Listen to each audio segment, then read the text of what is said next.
So just a quick update on my position on SAVA.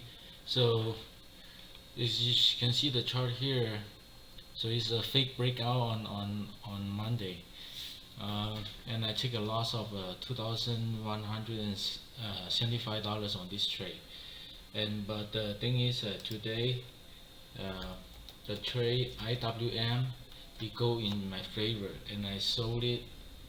Near the lowest point at right here, and I sold it for $2.44. But my cut in price is $1.30, and that's like 1,140 profit on this trade. And then SJR it did fall down 46 cents today, but the thing is that this thing doesn't move much, so I sold it because it's come back to the support level. So I just sold it for $2.55, I believe.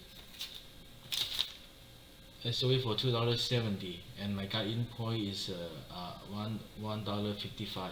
So I make like a thousand, 1,000 like $150 on this trade. So basically, with the SAVA and these two trades, so I break even. But the thing is, I got another position, got in. So right now, my open profit on the account is like about like $1,000. So it's not bad for a down day.